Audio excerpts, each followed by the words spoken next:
साहित्य पुरस्कार में ज्ञानपीठ पुरस्कार बहुत ही महत्वपूर्ण है। रिसेंटली किसे दिया गया 60वें नंबर 2025 के, तो तमिल लेखक जिनकी बात करें तो कवि, गीतकार, उपन्यासकार के रूप में फेमस हैं, आर बैरामुथु जी को दिया गया।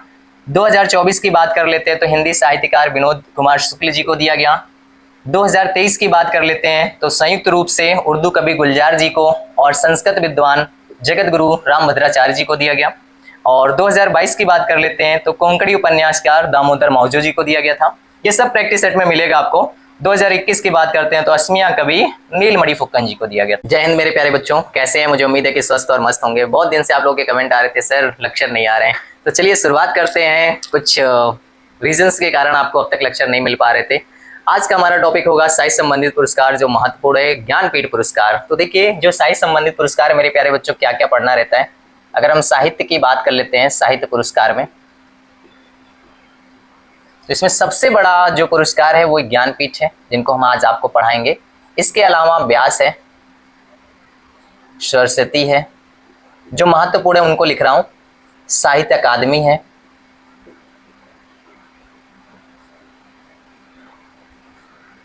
अंतरराष्ट्रीय बुकर है जो आपके लिए काफी महत्वपूर्ण बन जाता है,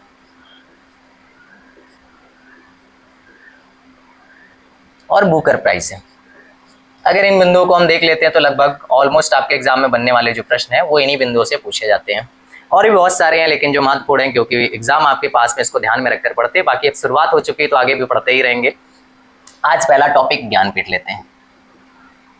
ज्ञानपीठ पुरस्कार की बात करते हैं। इतिहास थोड़ा सा इसका, भारत की बात करें तो भारत में साहित्य जगत का सर्वोच्च पुरस्कार है।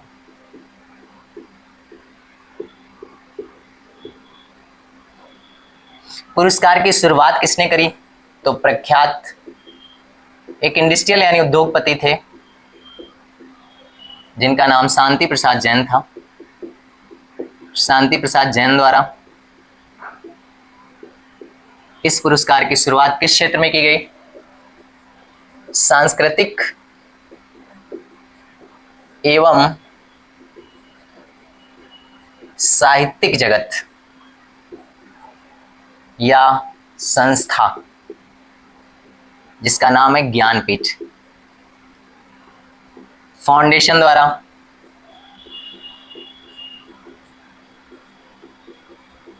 नाइनटीन 1965 से यह पुरस्कार दिया जा रहा है, जो महत्वपूर्ण बन जाता है।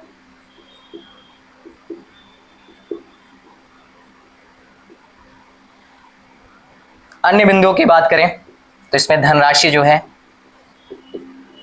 11 लाख रुपए की नगद धनराशि है।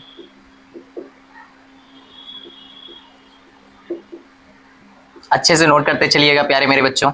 इसके साथ में आपने वाग देवी नाम सुना होगा, जिसे ज्ञान की देवी कहते हैं। ज्ञान की देवी, वाग देवी यानी मां सरस्वती के कांस प्रतिकृति के साथ साथ प्रशस्ति पत्र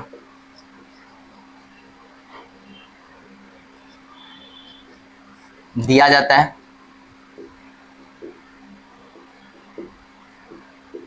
अब यहां से वन लाइनर जो प्रश्न आपके बनते हैं इनको देखिएगा। पहला किसे दिया गया? तो पहले की बात करते हैं। पहला ज्ञानपीठ मलयालम भाषा के लेखक जी शंकर क्रूप जी को दिया गया था। और महिला में बात कर लेते हैं। पहली महिला ज्ञानपीठ पुरस्कार पाने वाली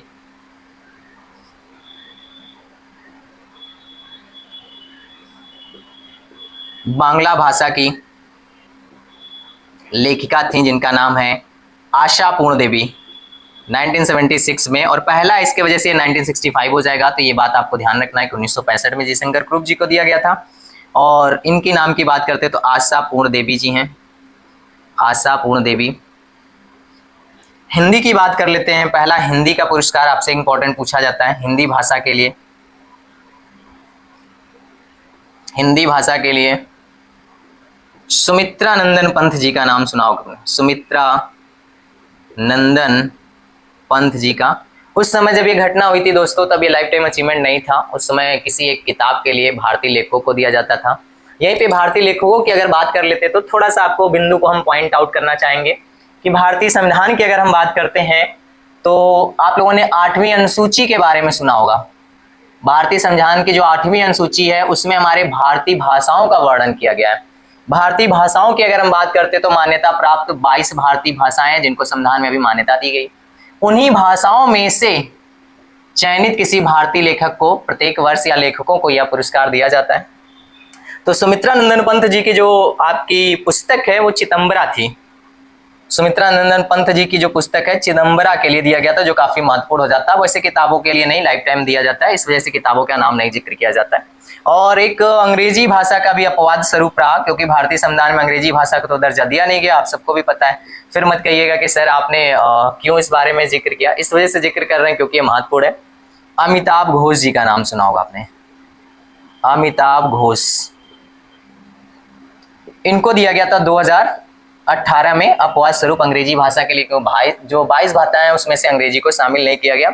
इसी में जैसे साहित्य अकादमी पुरस्कार जब हम आपको पढ़ाएंगे तो उसमें राजस्थानी और अंग्रेजी भाषा है जिसके लिए आपको ये पुरस्कार दिए जाते हैं। तो कुल 24 भाषाओं में भी दिया जाता है, लेकिन यहाँ ज्ञानपीठ में केवल 22 भारतीय भाषाओं के लिए दिया जाता है। अब बात कर लेते हैं सुमित्रा नंदन पंत जी को 1968 में दिया गया था, 1968 में। और सुमित्रा नंदन पंत जी को प्रकृति का सुकुमार कवि भी कहते हैं। क्या कहते हैं दोस्तों मेरे प्यारे बच्चों? प्रकृति के सुकुमार कवि के नाम से भी जाना जाता है। कैमरा महोदय मैं चाहूंगा कि यहाँ रोक दें आप। आइए बच्चों फिर से देखते हैं जहां से आपको याद करना है। ये तो इतिहास की बात हो गई थी, जहां से आपको ट्रिपल स्टार बनाना है और इन बिंदुओं को तैयार करके जाना है। एग्जामिनर ज्यादातर यहीं से प्रश्न पूछेगा और मेरा पूरा प्रयास रहेगा कि आपको अगर मैं टॉपिक पढ़ा दूं ना तो किसी और एकेडमी की या और यूट्यूब पे पढ़ने की जरूरत ना पड़े, मेरा ऐसा मानना है। और आपको भी ऐसा लगेगा जब पेपर दे लेंगे। तो चलिए हमारे साथ बने रहिए, मुस्कुराते रहिए और प्यारे प्यारे कमेंट करते रहिए। चैनल को प्यार सपोर्ट देते रहिएगा। आपसे बस इतनी उम्मीद है जिसमें आपका कुछ भी नहीं जाता है, यानी लाइक सब्सक्राइब शेयर करिए अपने मित्रों तक। तो चलिए सबसे इंपॉर्टेंट आपका आता है 60, ठीक है। ये आपका 2025 में रिसेंटली किसे दिया गया है? तो तमिल कवि, गीतकार और उपन्यासकार, गीतकार उपन्यासकार जिनका नाम महत्वपूर्ण है आपके लिए।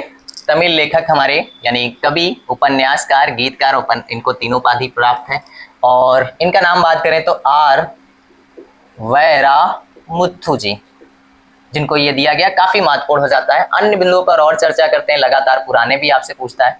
तो 59 नंबर 2024 की चर्चा कर लेते हैं। तो 2024 का यह पुरस्कार हिंदी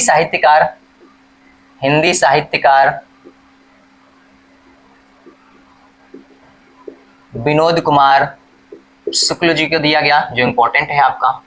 और पीछे चलते हैं क्योंकि एग्जामिनर इस समय बहुत पुराने पूछ लेता है। तो 2023 का 58 नंबर की बात कर लेते हैं। तो उर्दू कवि गुलजार जी को, और इनके साथ में एक और संस्कृत विद्वान जिनका नाम आपने बहुत सुना होगा, फेमस हैं काफी, जगत गुरु के नाम से जाने जाते हैं, जगत गुरु रामभद्राचार्य जी को यह पुरस्कार दिया गया। कई बार एग्जाम में पूछा गया। और आगे बात करते हैं तो 57 नंबर के। मेरा पूरा प्रयास रहेगा कि अगर एग्जामिनर आपसे कहीं से भी कुछ भी पूछे तो आप इसको सही कर लें।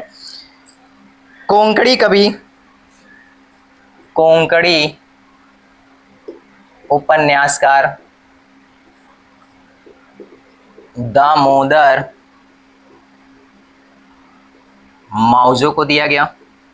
और पीछे बात कर लेते हैं, देखते हैं एग्जामिनर कितना आपसे पूछता है। दोस्तों आप हमारे साथ पढ़ रहे हैं तो आपको मिलना तो स्वाभाविक है कि यहाँ से प्रश्न जब भी बने तो मिले। 2021 का असमिया कवि नीलमणि फुक्कन जी को दिया गया। तो ये हैं आपके पूरे महत्वपूर्ण। फिर से एक बार चर्चा करते हैं। मान लीजिए बेसिक अगर पूछता तो ठीक है, नहीं पूछता तो रिसेंटली आपको यहीं से पूछेगा प्रश्न, और मुझे पूरा भरोसा है कि आपका इसी में से मिलना चाहिए। एक बार फिर से इन पॉइंट को देखिएगा, मेरे साथ जरूर कमेंट करके बताइएगा ये वीडियो आपको कैसा लगा। साहित्य पुरस्कार में ज्ञानपीठ पुरस्कार बहुत ही महत्वपूर्ण है। रिसेंटली किसे दिया गया 60वें नंबर 2025 के, तो तमिल लेखक जिनकी बात करें तो कवि, गीतकार, उपन्यासकार के रूप में फेमस हैं, आर बैरामुथु जी को दिया गया। 2024 की बात कर लेते हैं तो हिंदी साहित्यकार विनोद कुमार शुक्ल जी को दिया गया। 2023 की बात कर लेते हैं तो संयुक्त रूप से उर्दू कवि गुलजार जी को और संस्कृत विद्वान जगत गुरु रामभद्राचार्य जी को दिया गया। और 2022 की बात कर लेते हैं तो कोंकणी उपन्यासकार दामोदर मावजो जी को दिया गया था। ये सब प्रैक्टिस सेट में मिलेगा आपको। 2021 की बात करते हैं तो असमिया कवि नीलमणि फुक्कन जी को दिया गया था। तो दोस्तों ये है संपूर्ण जानकारी ज्ञानपीठ पुरस्कार की। फिर मिलते हैं नेक्स्ट वीडियो में। स्वस्थ रहिए, मस्त रहिए, जय हिंद। फिर मिलते हैं नेक्स्ट वीडियो में। तब तक के लिए चैनल को प्यार सपोर्ट करिएगा। नमस्कार।